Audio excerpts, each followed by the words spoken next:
Hey, thanks so much for signing up to your 5 exercises to help you jump higher. Now, before I show you those movements, I just want to talk about what it takes to be a great athlete, as well as increasing your vertical. What I notice a lot with athletes is they advance too quickly with some exercises. It's important to start from the ground up in order to build a solid base, a foundation. By doing that, you can ensure that you're going to stay injury-free and that your body is ready to progress and excel in the weight room, which is going to translate to your sport. Everyone wants to jump higher. You know, when you jump higher, you're going to be a better athlete overall. You're going to be strong. You'll probably run faster, and all of that correlates to every sport out there. So focus on these exercises, progress and work on the technical aspect, because if you master these movements, you'll notice your overall athleticism as well as your performance in your sport improve.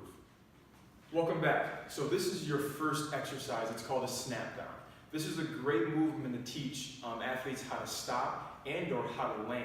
So what we're going to work on is first being able to extend at your ankles, knees, and hips. So the first cue, what I use with my athletes is I just call out ready. And your ready position is everything's extended. Tippy toes, so your ankles extended, your knees are extended, your hips are extended. And then you're going to yell snap. Okay, so you're going to think you're a rubber band snapping back into the shorter position. So you're ready, and then snap. Okay, so you're going to fall back on the ball of your foot so you can get that spring when you jump.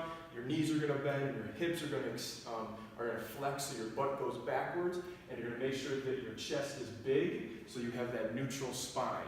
A lot of athletes can't get that neutral spine, which is going to mess up with that power production, and then when they jump, they'll be off balance, so they won't be able to get maximum power output to really improve their vertical. So that's called your snap down. That's your first exercise.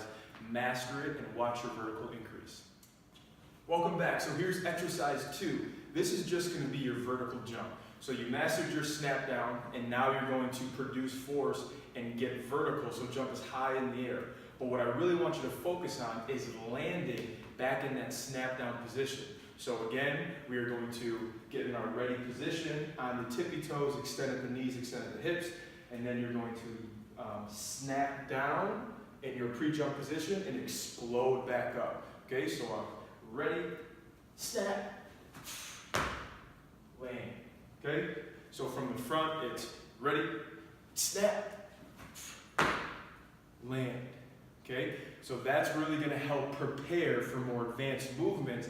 And as a coach and an athlete, you'll notice, do your knees cave in? Are you off balance? So now you can practice making sure that you land in the same spot. So when you're jumping up, you're not going forward, backwards, to the right or to the left. Okay, so that's your second move. Hey guys, welcome back. So exercise number 3 is going to be a lower body strength movement, but really emphasize some single leg work. So this is called a rear foot elevated split squat. So you can use a plyometric box, you can use a bench, anything that can help you raise up your back leg. Okay, so this is really going to target not only your quad, but also your hip flexor, so it becomes a mobility movement. So if you can improve your mobility, well then also that can help increase your vertical. So now we're going to get to kill 2 birds with 1 stone by working on strength as well as a mobility movement. So what I'm going to do is I'm going to put my rear foot up on the box. I don't want my toe here because I want to be able to get full depth. And from here, I'm going to lower, okay? I want to be able to get my knee to touch the ground. I don't want my front foot, I don't want to be on the toe or the heel or to the right or left, okay? I want to keep my trunk parallel to my shin. And for this one, you can hold weights either on the side or as a goblet squat style, right at the chin. So now I'm going to stand up, come back down, come up, come back down. Okay? So from the front, again, I'm going to have my rear foot on the box. Inhale down, exhale up. Inhale down, exhale up. So if you can do that and progress in adding load, so increasing your weight, you for sure will see your vertical increase. So that's your 3rd exercise. Welcome back, everyone. So here's your 4th exercise, which is called a kettlebell RDL. Okay, so this is a movement that's going to work on hinging at your hips as well as strengthening your hamstrings.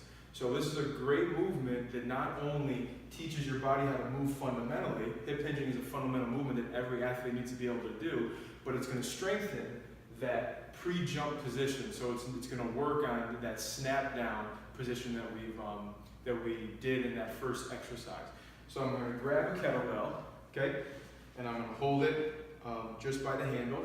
And here I'm going to make sure that my feet are hip width, and I'm going to start by bending the knees forward, and then hips are going to go backwards, okay? And this is going to feel the stretch in your hamstrings. Now you want to make sure that your chest stays neutral. So I'm still going to cue big chest. So I'm going to bend the knees, hips back, chin tucked, making sure that chest stays up and doesn't round. Okay? If you round your shoulders and your back, you're going to feel it in your low back and not be able to engage those hamstrings.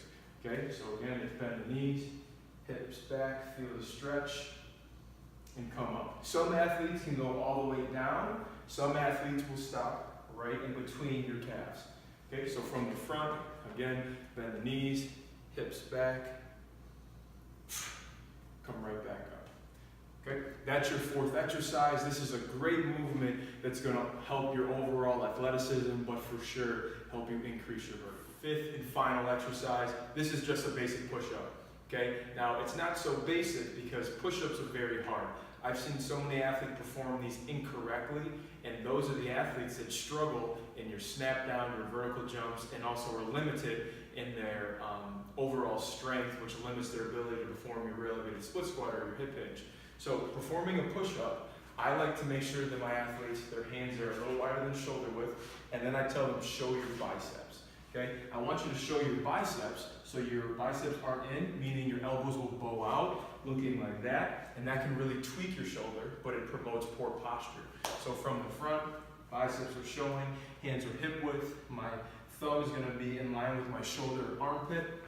I'm going to inhale down. Okay, and then from the side, same thing.